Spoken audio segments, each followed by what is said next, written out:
여러분 올해 우리 표가 뭔지 아세요? 표. 다음 세대 민족의 희망, 열방의 소망. 이게 우리 1년 동안 추구하며 표대를 향해 달려갈 표어죠. 그래서 다음 세대에 집중하는 교회. 그래서 다른 세대가 아니라 하나님이 예정해 놓으신 다음 세대를 향해 달려가는 교회. 너무 멋지지 않나요? 전혀 여러분들은 멋있지 않구나. 우리 행복전도학교는 다음 세대에 대한 관심이 없는 건 아니시잖아요. 맞죠? 우리가 다음 세대라고 하는 그 희망찬 포부를 가지고 올해 표를 작성했을 때, 올해 제가 여러 교회를 서치를 하거든요. 전부 다 다음 세대예요. 그러니까 우리 교회가 선제적으로 한 발 더 앞장서서 이렇게 선포를 하면 다 고구마 줄기처럼 따라와서 한국교회 영향력 있는 교회가 경산중앙교회 맞습니다. 믿으시죠? 그 교회에 누가 다닙니까? 왜 좋은 교회예요? 누가 다니니까? 내가 다니니까. 여러분 우리가 아니에요. 내가요. 내가 좋은 사람이고 내가 경산중앙교회 성도고 내가 행복전도학교에 있기 때문에 우리 교회는 좋은 교회예요. 행복전도학교는 소문난 전도대예요. 여러분들의 삶은 축복의 통로가 넘쳐날 줄 믿습니다. 이제 행축이 10일 앞으로 다가왔어요. 기대와 설렘이 공존하는 시간이죠. 한편으로 뭐가 있냐면 두려움이 있어요. 우리가 살아가다 보면 때로는 기대도 있고 설렘도 있지만 거기에 늘 언제나 부딪히는 게 뭐냐면 두려움이라고 하는 거예요. 어쩔 수 없는 공존하는 세상에 함께 싸우면서 살아가야 되는 거죠. 그런데 우리는 뒤로 물러설 수가 없습니다. 믿음의 방패를 세우고 앞으로 전진해야 될 우리의 목표가 있기 때문이죠. 여러분 두려운 존재가 여러분들이 두려울까요? 제가 두려울까요? 행축을 코앞에 두고 있어요. 그럼 행축을 총 디렉터 총괄하는 제가 두려울까요? 여러분들이 두려울까요? 제가 두려워요. 요즘 밤을 못 자요. 잘 될까? 어떻게 될까? 어떻게 준비해야 될까? 이게 과연 어떤 상황이 펼쳐질까? 처음 하는 거기 때문에 다양한 경우의 수가 있고 어떤 정말 예기치 못한 상황이 발생할지 모르는 그 상황들이 수두룩하다는 거예요. 그렇지만 우리가 그 상황 가운데도 쫄면 될까 안 될까요? 쫄면 안 됩니다. 그 상황 가운데서 우리는 담대함으로 선포할 때 하나님께서 선포를 받으시고 우리 가운데 능력 부어주실 줄 믿습니다. 그래서 여러분 우리 가운데 뭐가 필요하냐면 능력의 주님을 선포할 때 하나님이 주시는 그 경험, 그 간증이 우리 삶 가운데 오기 때문에 우리는 선포해야 된다라는 거죠. 여러분 지금 우리가 사도행전을 살펴보고 있는데 몇 차 전도 여행인가요? 이거 모르면 안 되잖아요. 몇 차 전도 여행이죠? 바울의 몇 차 전도 여행이에요? 와, 감사합니다. 와, 이런 은혜가, 제가 이걸 다음 주에 고스란히 설교를 해도 여러분들은 오늘 또 새로운 말씀이네요 목사님, 이렇게 약간 들을 것 같은 여러분들의 그 마음의 착한 심령 너무 감사합니다. 여러분 지금은 2차예요 2차. 몇 차 전도여행? 2차 전도에 너무 심취해서 따라오다 보니까 1차인지 2차인지 3차인지 헷갈릴 수 있어요. 2차 전도 여행 중입니다. 여러분 지난주는 제가 설교를 안 해서 스킵을 하고 지지난주에 여러분 빌립보에서 전도를 했죠. 그리고 빌립보에서 복음을 전하다가 매를 맞고 나서 어디에 갇히게 되었습니까? 갇힐 데가 다른 데가 없어요 여러분. 어디에 갇혔어요? 감옥에 갇히게 되었어요. 감옥 문에서 바울과 실라가 찬양하고 기도했더니 지진이 일어나면서 모든 쇠사슬이 풀리게 되는 그 역사가 펼쳐졌단 말입니다. 그리고 나서 간수장이 졸다가 깨었는데 보니까 사람들이 아무도 없어. 그러면 나는 죽었구나 라고 해서 자결하려는 그 순간 사도 바울이 어떻게 하죠? 선생님 우리 여기 있습니다 라고 하면서 그 간수자, 어떻게 하면 제가 구원을 받을 수 있습니까? 라고 했더니 주 예수를 믿으라. 그리하면 너와 내 집이 구원을 받으리라. 그래서 간수와 그 가족들이 모두가 구원받는 그 현장을 우리가 봤단 말이에요. 들었단 말이에요. 괜찮아요. 저는 강심장입니다. 여러분들이 어떤 반응을 해도 저는 아무렇지 않게 넘어갈 수 있어요. 집에 가서 막 벽치겠죠. 똑바로 설교했어야 되는데 여러분 앞에서는 포커페이스 유지할 수 있습니다. 여러분 그런 일이 발생을 했다라는 거죠. 그리고 나서 빌립보에서 그들이 머문 시간이 몇 개월이었냐면 3개월이었어요. 몇 개월 머물렀다고요? 3개월. 그래서 우리의 신앙은 날마다 업그레이드 돼야 됩니다. 저와 여러분들의 신앙은요, 매일매일에 갱신되면서 업그레이드 되는 신앙이 저와 여러분들의 신앙이 되어야 된다라는 거죠. 이 중에는 업그레이드 되면서 달려가는 사람이 있고 다운그레이드 되는 사람이 있어요. 그러니까 밑으로 쳐져 버리는 사람들이 있다는 거. 업이 돼야 되는데 다운이 되는 사람들이 이곳 가운데도 있다라는 거죠. 여러분, 설교도 마찬가지예요. 설교를 하면 할수록 업그레이드가 되는 게 설교 현장이고, 여러분 신앙의 표대를 가지고 살아가면서 우리가 업그레이드 되는 게 우리 인생의 가치관이라는 거예요. 무언가 하다 보면 반드시 업이 되는 게 인생이라는 거죠. 여러분, 지금 신앙이 혹시나 다운되고 있다라고 하는 사람들은 자기 자신을 한번 점검해 볼 필요가 있어요. 여러분에게 묻겠습니다. 제가 3년 전에 이곳에서 행복전도학교를 맡고 설교를 했단 말이에요. 그럼 그때의 설교와 지금의 설교가 다운이 됐나요? 업이 됐나요? 이건 잘 얘기하시네요. 업이 됐어요. 제가 봐도 와, 어떻게 설교를 저렇게 했지? 라는 막 소름 끼칠 정도로 부끄럽고 민망한 설교를 했단 말이에요. 그런데 우리가 설교자로서 지금 제가 서 있지만, 제가 먼 훗날 담임이 되어서 이때 영상을 보면 그때도 어떨까요? 그때도 저거밖에 못했나? 라고 소름 끼칠 거란 말이에요. 그러니까 과거를 보면 늘 언제나 부족한 모습이 보이는 게 우리의 인생입니다. 그런데 우리의 신앙은 과거에 사는 사람이 아니라 현재를 뛰어넘어 미래를 향해 달려가는 것이 우리 인생이기 때문에 여러분들 가운데 업그레이드 되는 신앙이 되기를 간절히 소망합니다. 바울이 3개월밖에 머물지 않아서 굉장히 가슴이 아팠어요. 더 많은 말씀을 전하고 싶었고 더 많은 하나님의 백성들을 남기고 싶었는데 너무 짧은 시간이었다라는 거죠. 그런데 오래 머물 수가 없었습니다. 왜냐하면 바울은 인생을 살아갈 때 그도 연수가 있기 때문에 생명 다해서 열심을 다해서 달려가는 날이 고작 몇십 년 안 되거든요. 복음을 전할 수 있는 그 순간이. 그러니까 바울을 통해 지금도 복음을 들어야 될 대상들이 있기 때문에 바울은 또 다른 곳으로 이동해 가야 된다라는 거죠. 저와 여러분들을 한번 생각해 보세요. 우리가 열정적으로 지금 행복전도학교에서 전도할 날이 길까요? 그래 길지 않을 겁니다. 내가 열정을 가지고 에너지를 가지고 예수 믿으세요라고 복음을 전하는 날이 길어야 20년 아닐까요? 놀라시긴 왜 놀라실까? 지금 내 나이 연수가 80이라면 100세까지 사시면 되잖아요.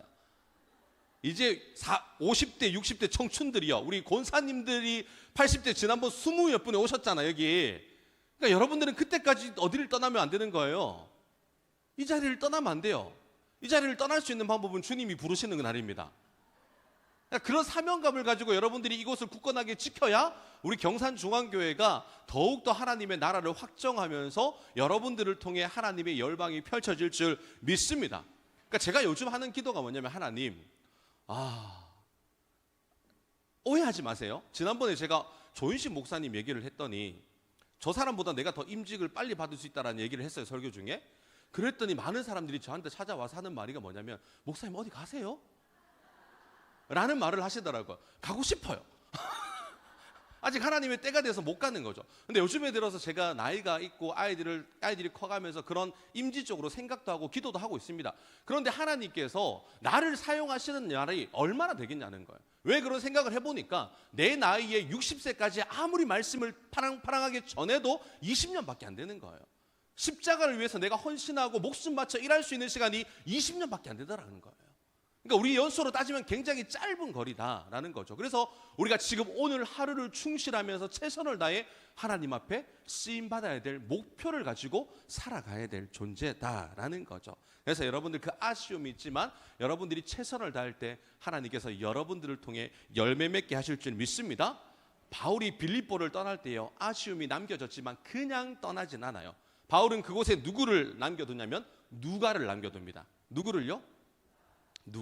누가를 빌립보에 남겨두고 바울 일행은 다른 장소로 이동을 하는데, 그 이동한 곳이 뭐냐면 어딜까요? 알 수가 없죠. 제가 얘기를 안 했으니까. 여러분, 무슨 말이냐면 다음 세대, 그러니까 훈련을 시켜라. 오늘 제목이지 않습니까? 다음 세대를 훈련시키기 위해 말씀의 종들을 한 곳 한 곳마다 떠날 때마다 배치를 해놓는다라는 거죠. 그래서 그 사람들이 그 리더 때문에 흔들리지 않도록 공동체를 완전히 반석 위에 굳건하게 세우고자 하는 목표가 있었던 겁니다. 믿음의 동력자들을 세우면서 매일의 말씀을 듣게 한다라는 거죠. 그래서 바울은 어디로 가냐면 데살로니가로 가요. 어디로 갔다고요? 데살로니가 1절 말씀 함께 읽도록 합니다. 시작. 네, 오늘 지금 영상실이 지금 다 서울로 갔어요. 자, 1절 다시 읽습니다. 시작. 그들이 암비볼리와 아볼로니아로 다녀다가 데살로니가에 이르니 거기 유대인의 회당이 있는지라. 이 데살로니가에서 마게도냐가 수도였거든요. 그러니까 수많은 도시에 수많은 사람들이 왕래하는 그런 곳이었습니다. 많은 사람들이 왕래한다라는 말은 그 당시 그 시대적으로 무엇이 판치고 있었다는 말일까요? 우상들이 굉장히 많이 있었던 도시였다. 그래서 바울은 도착하자마자 어디로 들어갔다고요? 유대인의 회당으로 들어갔습니다. 그러니까 유대인 성인 10명이 있으면 회당을 만들 수가 있었기 때문에 그 속에서는 하나님을 아는 사람들이 10명 이상 많았다라는 거죠. 그곳에서 바울이 3주 동안 말씀을 강론해요. 몇 주 동안? 3주 동안. 2절 말씀도 함께 읽겠습니다. 시작. 바울이 자기의 관례대로 그들에게로 들어가서 세안식일에 성경을 가지고 강론하매. 그러니까 말씀을 받은 사람들이 관심이 생기기 시작했다는 거예요. 왜냐하면 말씀에는 뭐가 있으니까? 하나님의 능력이 있으니까. 그 말씀을 받은 사람들이 그 심령에 뭔가 시원케 되는 그 대로가 열리게 되었다라는 거죠. 바울이 전한 복음이 다른 복음이 아닙니다. 예수는 그리스도시다. 그가 우리를 위해 죽으셨고 그가 우리를 위해 십자가에 달려 돌아가셨고 그가 3일 만에 살아나셨고 그가 재림하셨고 다시 오실 것이다 라고 하는 메시지였어요. 그 메시지는 그 2000년 전에도 동일했고 지금을 살아가는 이 시대도 동일하고 앞으로 2000년 후에도 동일합니다. 똑같은 메시지를 사람들 앞에 선포할 때에 그 메시지를 들은 사람들 가운데 돌아오는 사람들이 많이 있더라. 그러면 이 시대에도 하나님의 말씀, 예수 그리스도의 복음에 듣는 사람들이 돌아오는 사람들이 어떻다는 거예요? 굉장히 많이 있다라는 겁니다. 그래서 여러분들이 어떤 상황 가운데서도 말씀의 반응을 일으켜야 된다라는 거죠. 그런데 분명한 것은 말씀이 들려지는 곳곳마다 돌아오는 사람도 있었지만 그 말씀을 들을 때마다 불편했던 사람들도 있었어요. 누가 불편했을까요? 누구의 회당이라고요? 유대인의 회당입니다. 메시아를 인정하지 않는, 예수님을 인정하지 않는 유대인들이 그 말씀을 들을 때마다 불편합니다. 불편하니까 시기하죠. 질투하죠. 질투하고 시기하기 시작하니까 모함을 하는 거예요. 모함의 끝자락이 어디입니까? 죽이기로 결의를 합니다. 그러니까 내 마음 가운데 시기와 질투와 분쟁, 모함이 자라나기 시작하면 결국은 여러분들이 그 사람을 죽이기까지 우리가 악의 본성이 흐르게 되어 있다라는 사실을 명심해야 된다라는 거죠. 데살로니가 교회가 세워질 때요, 격렬한 반대가 많았어요. 교회가 세워질 때에 정말 사단의 공격이 너무나도 많았습니다. 무역 도시였거든요. 그 말 그대로 자유 도시였습니다. 어떤 것을 행해도 괜찮은 도시가 데살로니가였단 말입니다. 그러니까 로마의 간섭도 필요 없는 도시가 어디였냐면 데살로니가였어요. 로마의 간섭 없이 자기들끼리 행정치관을 다 할 수 있는 곳이었단 말입니다. 그러니까 바울이 39대의 채찍을 맞은 장소가 데살로니가 한 군데였어요.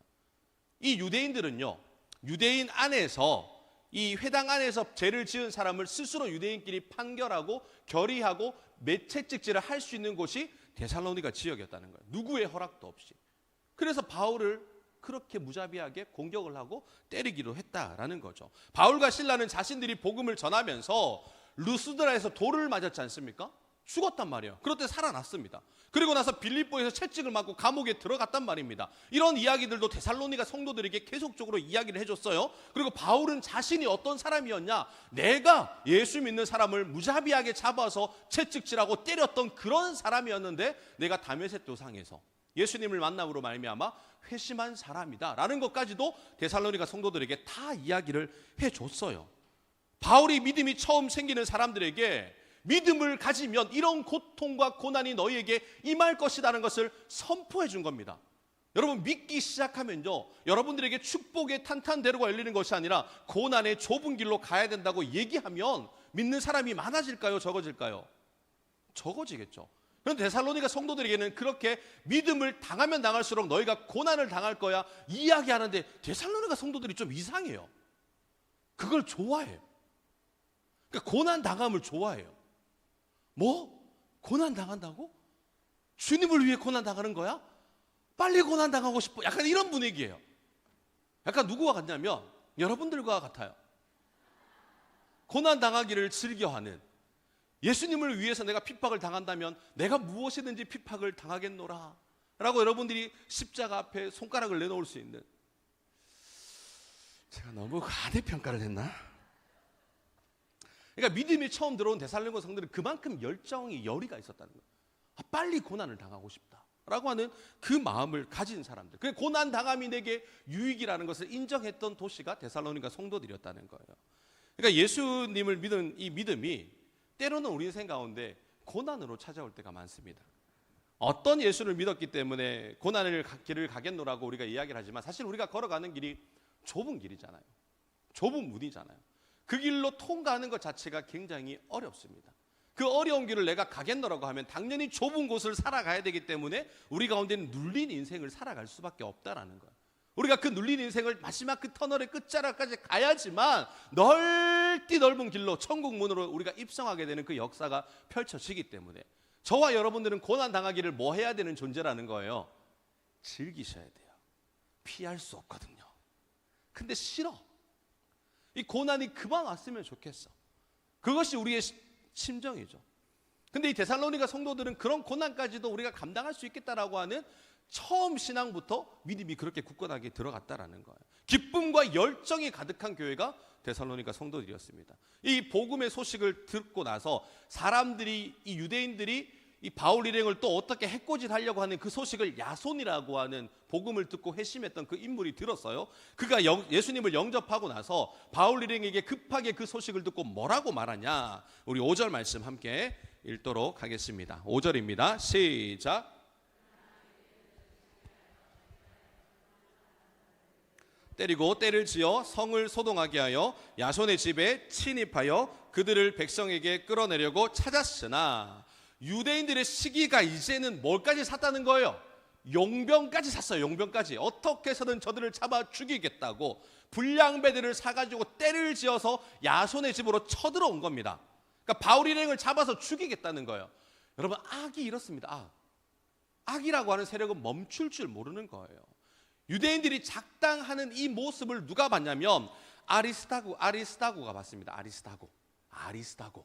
그가 보고 나서 눈치채고 야손에게 말을 해서 이 바울 일행을 피하게 만들었다는 거죠. 여러분, 아리스다고가 누구냐면 성경에는 지금 안 나오죠.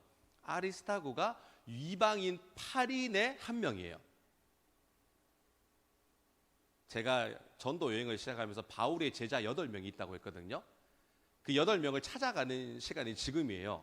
아리스다고도 바울의 제자였습니다. 제자 한번 대석에서 공부 한번 해볼까요? 안 할게요. 이따가 할게요.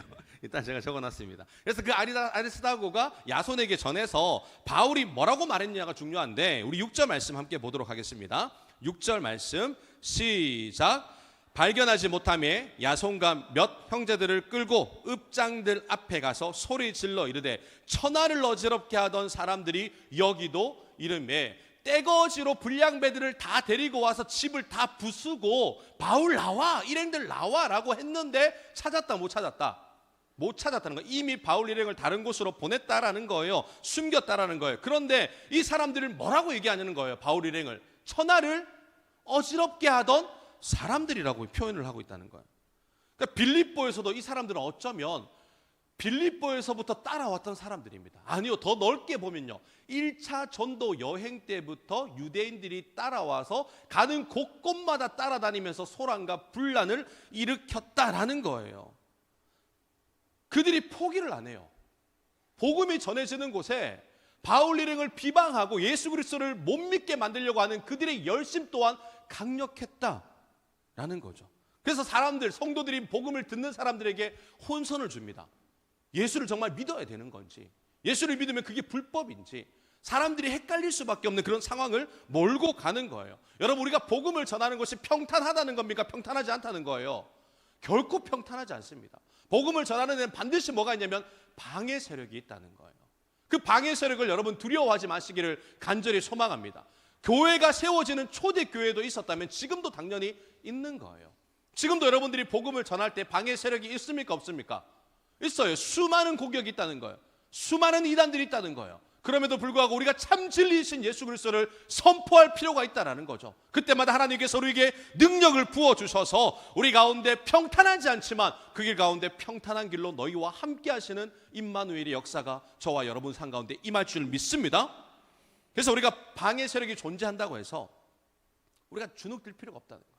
어떤 모양과 어떤 모습으로 나타날지 모르겠습니다. 복음을 전하는 일은 반드시 방해가 있다. 그러나 우리가 뒤로 물러서면 안 된다는 거죠. 여러분, 야손은 결국 그들을 숨겼다는 이유, 그 이유로 행정관에게 잡혀가요. 그런데 여러분, 증거가 없어요. 야손이 숨겼다고 하니. 그래서 증거 불충분으로 풀려나는데, 이 당시 풀려날 때는 뭐가 필요했냐면 돈이 필요했어요. 보석금을 내고 풀려나는 거예요. 그래서 행정관이 그렇게 얘기하죠. 다음에 한 번만 더 숨겨두면 또 잡혀올 줄 알아. 이 말을 했는데 이 말이 어떤 말이냐면 다음에 또 돈 달라는 말이네. 이 당시 시대가 그렇게 아꼈다는 거예요. 돈으로만 매수하고 돈으로만 해결하려고 했던 그런 세상이었다라는 거죠. 그래서 유대인들의 행동이 굉장히 거세지기 시작했어요. 거칠었습니다. 그러니까 바울이 더 이상 데살로니가에서 복음을 전할 수가 있다 없다? 이제 없는 거예요. 어떻게 보면 유대인들의 그 스름을 일으키는 것이 성령의 인도하심일지는 몰라요. 이제 그곳에서 됐다.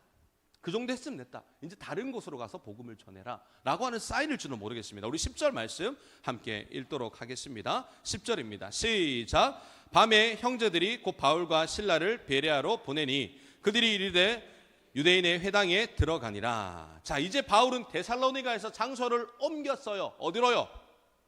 베레아로 옮겼습니다. 그런데 바울 생각에 데살로니가 성도들이 마음밭이 너무 좋은 거야. 말씀을 딱 들려주면 스펀지처럼 팍 흡수를 하는 거야. 마치 누구처럼요? 여러분들처럼. 여러분들의 그 수백 명의 눈동자가 저를 향해 달려오고 있는데 얼마나 부담이 되는지. 그런데 말씀이 스펀지처럼 팍 박혀 들어가는 것 같아. 얼마나 감사한지. 마음밭이 너무 좋은데 그 밭을 떠나야 된다니까. 또 마음이 불편했던 거죠. 그래서 여러분, 데살로니가에는 누구를 또 남겨둡니다. 누구를 남겨둘까요? 디모데를 남겨둬요. 디모데를 남겨두면서 디모데에게 말씀을 가르쳐라. 그 상황 가운데서도 복음이 끊어지지 않도록 신앙을 잘 성장시켜라. 그들을 훈련시켜라 라고 말씀의 사역자를 배치를 하더라는 거예요. 디모데를 통해 말씀의 씨앗이 잘 심겨질 수 있도록. 사랑하는 성도 여러분, 보세요. 바울이요, 제자화를 삼는 이유가 있습니다. 몸이 하나이기 때문에. 나로 하여금 또 다른 제자를 양성해서 그 제자를 통해서 그 도시에 말씀 사역자를 배치해 두는 거예요. 그리고 이 사람을 통해 그 지역이 복음화가 되도록 만들어 놓고 자신은 다른 곳으로 이동을 하면서 또 복음을 선포하는 겁니다. 그러니까 우리가 다음 세대에 초점을 맞춰야 될 그 이유가 뭐냐면 훈련시켜서 하나님의 나라를 반드시 확정하고 확정시켜야 될 이유가 있기 때문이에요. 우리가 왜 다음 세대에 전도를 하려면 목표를 세웁니까? 저와 여러분들은 죽어요. 죄송하지만 우리는 죽는단 말입니다. 그런데 우리가 복음이 다음 세대에게 전해지지 않는다면 다른 세대가 되어버려요. 그렇기 때문에 소수의 인물이라 할지라도 한 사람 한 사람이라도 우리가 말씀으로 가르쳐서 그 말씀으로 배치해놔서 하나님의 말씀이 끝까지 이어질 수 있도록 우리는 그 역할을 감당해야 될 의무가 있다는 거예요. 그 의무를 지금 저와 여러분들이 감당하고 있다는 거죠. 여러분, 우리 가운데 늘 언제나 문제가 찾아옵니다. 악이라는 게 그래요. 사고는 자기들이 칩니다. 유대인들이 사고를 다 쳐요. 사실 여러분, 분란을 일으킨 사람이 바울일행이에요, 유대인들이에요? 유대인들이에요. 소란을 일으킨 사람들이 바울일행이에요, 유대인들이에요? 유대인들이 사고는 저거가 다 쳐놓고 책임은 누구 보고 지라는 거예요? 믿는 그리스도인 보고 지라는 거예요. 여러분, 세상과 똑같지 않습니까? 세상에는요, 우리는 사고 안 쳐요. 우리는 늘 봉사하고 섬기고 남을 위해서 헌신하며 살아가는데 사고 치는 이상한 사람들이 있어요. 그 사람들이 사고 쳐놓고 해결은 어떻게 하라? 우리 보고 하라는 거예요. 여러분, 억울하잖아요. 안에서 새는 바가지 밖에서는 어떻게 해요? 그렇게 되면 안 되지 않습니까? 우리는요, 최선을 다해서 살아가지만 우리 안에서도 거스름을 일으키면 안 된다는 거예요. 우리가 올바른 신앙관을 가지고 살아가는 사람들은 종교인이 아닙니다. 우리는 예수 그리스도를 믿어. 내가 그분을 고백함으로 내 아버지가 되었고 그분으로 말미암아 내가 예수 그리스도와 함께 이 길을 걸어가는 존재라고 믿고 살아가는 존재, 신앙인들이라는 거예요. 그러니까 우리는 신앙으로서 모든 것을 함께 협력하면서 선을 이루어 가야 된다라는 거죠. 이 데살로니가가 휴양 도시였던 베레아로 이동을 하지 않습니까? 이 베레아까지의 거리가 73km에서 80km 정도 됩니다. 그 먼 거리를 또 가요. 여기에 가기 위해서는 산을 하나 넘어야 돼요. 뭘 넘어야 된다고요? 산을. 복음을 전하기 위해 산을 하나 넘어야 됩니다. 여러분, 복음을 전하기 위해 강변 하나 정도 넘으셔야 돼요. 무슨 말씀인지 아시겠죠? 복음을 전하기 위해 팔교구는 동구에서 머물러 있지 말고 저 수성구까지는 한번 가보셔야 돼요. 수성구 여기 기차 말고 파동 정도? 끝까지 한번 가보시고, 육교구 같은 경우는 여러분 그 반야월 이런 데 떠나서 영천. 죄송합니다. 제가 너무 큰 신뢰를 했던 것 같아요. 그만큼 우리가 복음을 전하기 위해서 넓힐 수 있는 공간까지 넓히면서 나아가야 된다. 그러나 여러분 걱정하지 마십시오. 여러분들이 여러분들의 구역 나와바리만 지키시면 됩니다. 그 구역만이라도 잘 지켜주세요. 요즘에 그 구역을 침범하려고 하는 악의 세력이 너무나도 많습니다. 현장에 나가면 여러분 만나는 사람들 있잖아요. 그 사람들이 늘 우리에게 하는 말이 뭐예요? 여기 우리 자리인데요. 이렇게 제가 지금 점잖게 얘기했지만 그 사람들은 성질을 내면서 여기 우리 자리인데, 우리 나와바리인데 너희는 좀 딴 데로 꺼져 줄래? 이렇게 얘기하는 것이 그 사람들 아닙니까? 아니 복음은 우리가 전하는데 소라는 지들이 일으켜. 그러니까 이런 현장 가운데서 우리가 굳건하게 싸워 일으켜야 된다라는 거죠. 그래서 여러분 그 산을 하나 넘고 또 갑니다. 베레아에 도착하자마자 또 복음을 열심히 바울이 전해요. 그런데 악한 놈들이 포기를 한다 안 한다? 베레아로 떠난 걸 또 알았어. 그럼 어떻게 할까요? 또 따라옵니다. 열심히 따라옵니다. 바울이 눈치가 백단 아닙니까? 따라오기 전에 복음을 최선을 다해서 다 전합니다. 열심히 전해요. 복음을 전합니다. 반드시 복음을 전할 때는 어떤 역사가 일어나냐면 회심의 역사가 일어날 줄 믿습니다. 여러분들이 이 시대도 복음을 전할 때 반드시 회심의 역사가 일어날 줄 믿습니다. 이번에는 어떤 사람들이 복음을 듣고 회심했냐? 11절 말씀. 11절 말씀 함께 읽도록 합니다. 시작. 베레아에 있는 사람들은 데살로니가에 있는 사람들보다 더 너그러워서 간절한 마음으로 말씀을 받고 이것이 그러한가 하여 날마다 성경을 상고함으로. 베레아 사람들이 어떤 사람이었다라고요?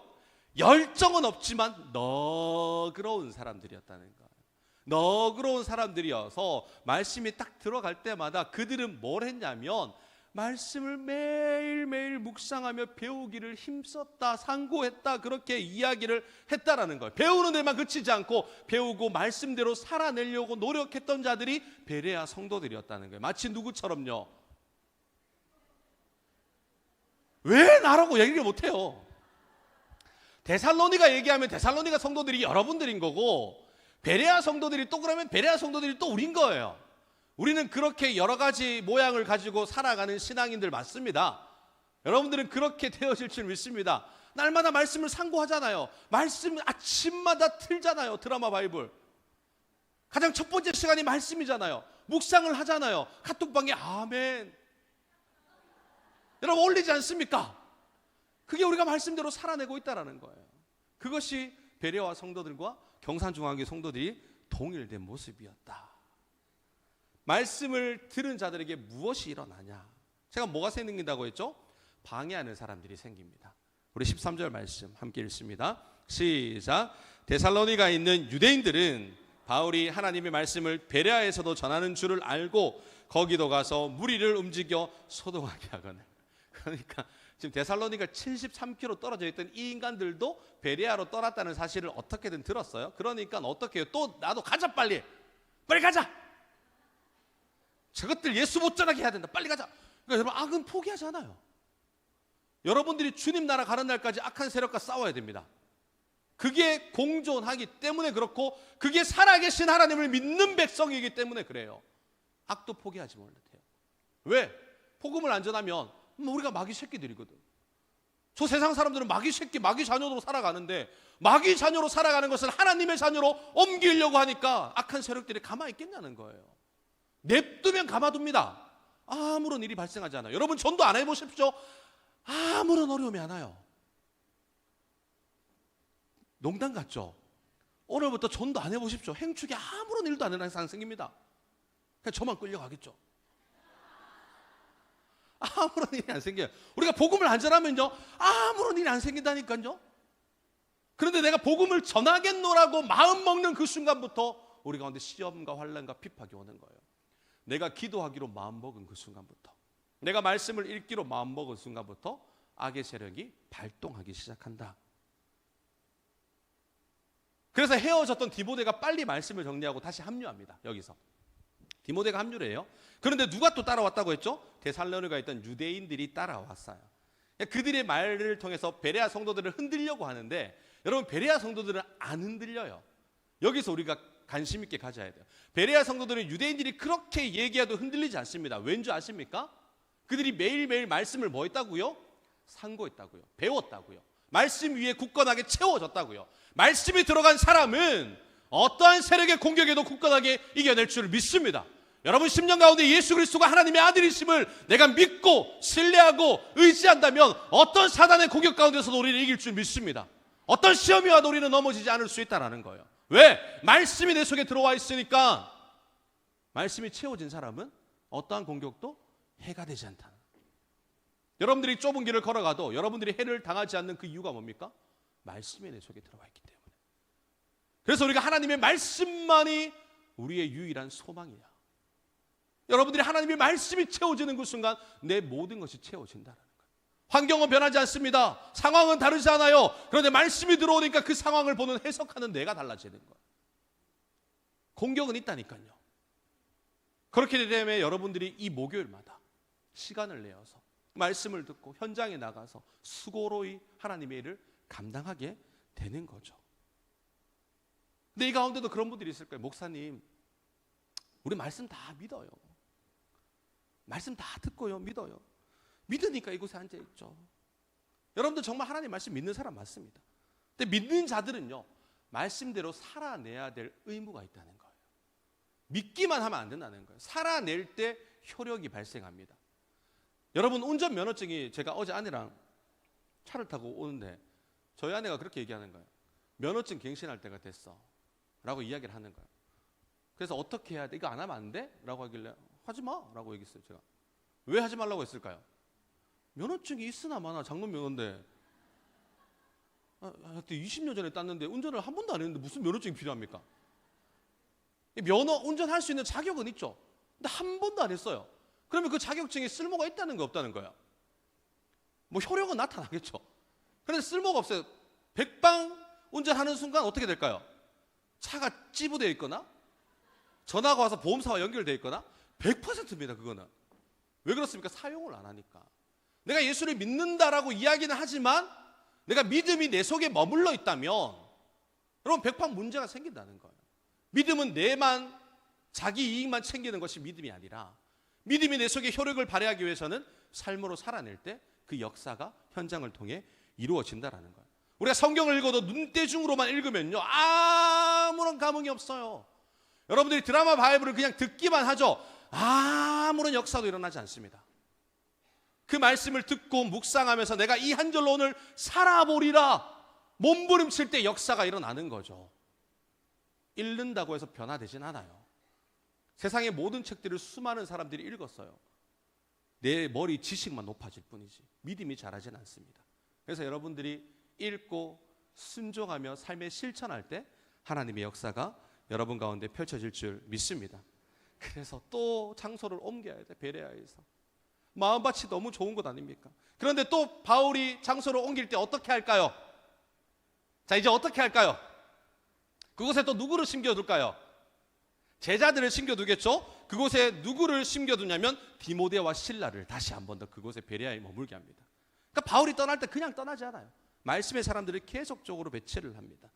자, 이제 말씀을 정리하고 다음 장소인 아테네로 여행을 떠나봅시다. 여러분, 아덴으로 가죠?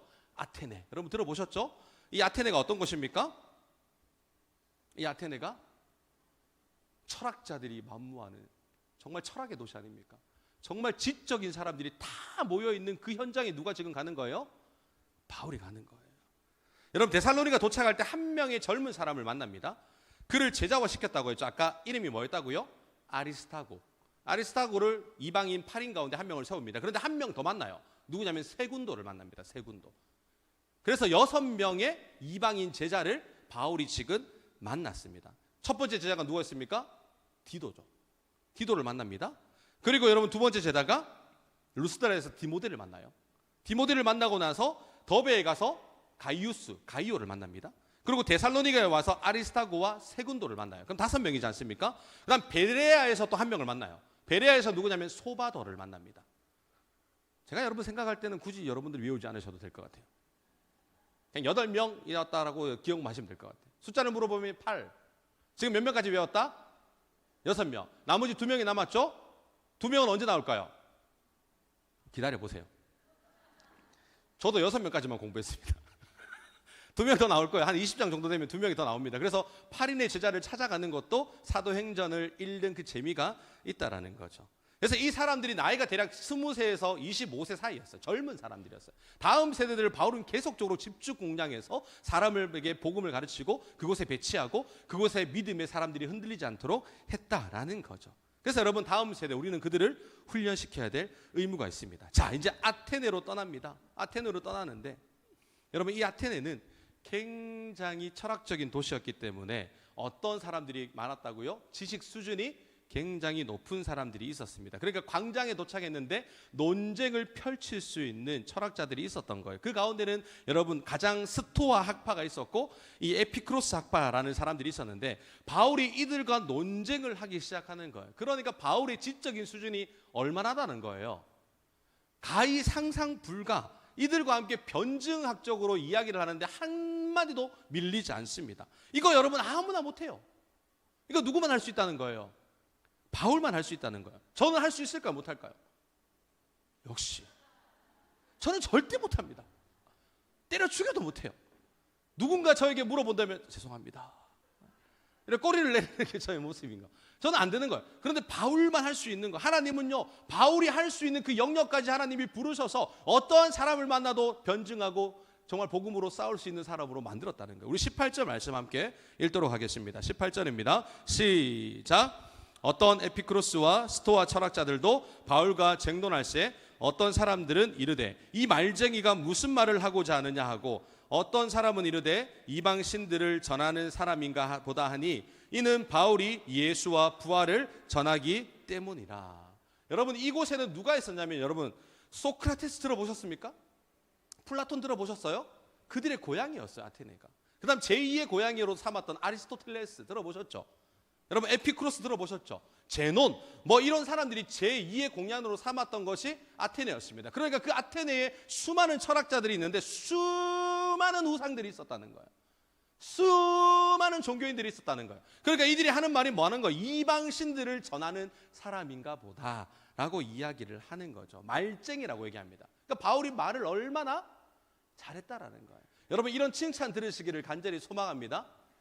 예수쟁이라는 말이 굉장히 좀 거북하지만 예수쟁이 얼마나 좋습니까? 예수만 전하는 사람, 예수를 잘 전하는 사람, 예수를 기가 막히게 전하는 사람들이 행복전도학교 예수쟁이일 줄 믿습니다.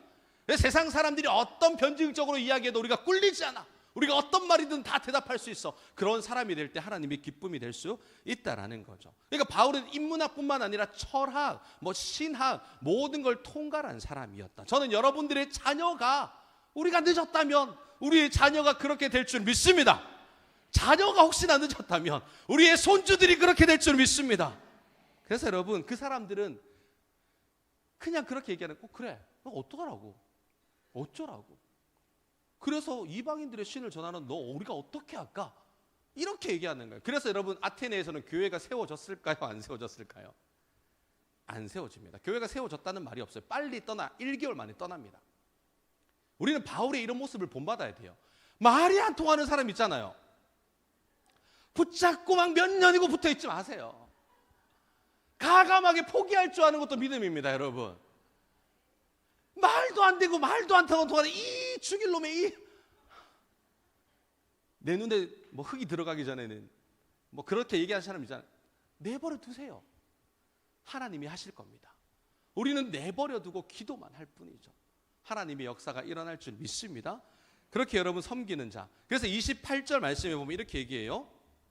28절 말씀 함께 읽습니다. 시작. 우리가 그를 힘입어 살며 기동하며 존재하느라 너희 시인 중 어떤 사람들이 말과 같이 우리가 그의 소생이라 하니. 자, 이 문장 띄워주시고요. 여러분, 이 문장을 보면요, 바울이 성경에 이렇게 썼는데 이것이 바울이 어떻게 썼는지만 이야기해드리고 마치도록 하겠습니다. 바울이 이 말은요, 크레타 사람이었던 이 에피메니데스의 작품입니다. 작품, 시적인 작품을 성경으로 가지고 왔다라는 거예요. 그래서 사행시가 있는데 그 중에 네 번째 행을 이 성경 구절에 썼던 겁니다. 우리 사행시 한번 자막 나올까요? 첫 번째, 두 번째, 세 번째, 네 번째, 우리가 지금 다 읽을 수는 없는데요, 여러분 저기에 보시면 사행시에 있는 네 번째 근거, 우리가 당신을 힘입어 살며 기동하며 있기 때문이다. 그러니까 시적인 표현을 그대로 가지고 와서 어디에 썼다는 거예요? 성경에 썼다라는 말입니다. 그리고 네 번째 행을 그대로 썼는데 디도서 1장 12절을 한번 보여주실래요? 디도서 1장 12절 이렇게 얘기합니다. 그레데인 중에 어떤 선지자가 말하되 그레데인들은 항상 거짓말쟁이이며 악함 짐승이며 배반 위하는 게으름뱅이라 하니. 디도에게 편지 쓸 때 이렇게 썼는데 이 말 문장도 바울의 고향이었던 이 길리기아 다소 사람, 스토아 철학자였던 이 자연 현상들이라 썼다고 하는 이 아라투스가 썼다는 그 글 문장에서 떼가지고 온 거예요. 한 구절을 인용한 겁니다. 우리 한번 띄워주시겠습니까? 우리가 그의 소생이기 때문이라. 그러니까 이 당시 철학자들과 논쟁을 할 때 그냥 바울이 이야기한 것이 아니라 그들에게 유명했던 그 학문을 그대로 가지고 와서 대변하면서 변증했다라는 거예요. 우리는 텍스트만 보니까 아 그렇구나가 아니라 바울은 그렇게 철저하게 대상자를 공부하고 그 대상자에 맞게 복음을 전했다는 겁니다.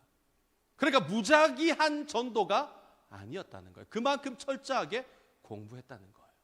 사랑하는 성도 여러분, 복음은요 값싼 게 아닙니다. 구걸하는 게 아닙니다. 여러분 기억하십시오. 복음은 구걸하는 게 아니에요. 예수님 믿어주세요. 한 번만 믿어주세요. 이번에 탱축 한 번만 가봅시다. 여러분 구걸하는 게 복음이 아니라는 거예요. 예수가 그리스도십니다. 예수 믿고 천국 갑시다. 하나님 나라 갑시다. 거부하면요 내버려 두세요. 그 사람 붙잡고 막 할 걸 그걸 할 필요가 없다는 거예요. 그게 왜 그렇게 보이는 그 순간 우리 복음이 굉장히 값싼 물건이 돼버린다니까요. 예수 그리스도의 십자가로 세워진 것이 교회고, 예수 그리스도의 그 십자가로 우리가 예수 믿고 복음을 전하는 게 우리의 임무라는 거예요. 우리는 귀중한 그 십자가의 값을 전달하는 사람입니다. 그러니까 여러분 당당하십시오. 가슴 피세요. 주눅 들면서 선생님 이거 하지 마세요. 이거 하지 마세요. 맛있는 거 사줄게요. 사주는 거 좋죠. 그러면서 내가 니한테 할 말이 있는데 이번 주 한 번만 시간 내줄래? 이렇게 쪼그라들면서 얘기하면요 뭔가 주객이 전도된 것 같잖아. 야 이번 주 교회 한번 가자. 뭐라고? 한번 가자고. 안 온다고? 오지 마라 마. 이 정도의 포부는 있어야 될 거 아닙니까?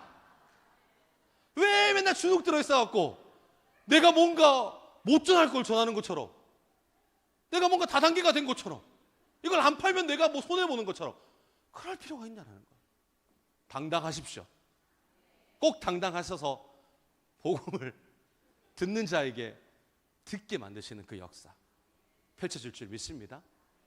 우리 이 시간 반주해 주시고요, 우리 함께 기도하고 나아갔으면 좋겠습니다. 저는 이 바울의 여정을 보면서 아 복음을 전하는 게 이런 거구나.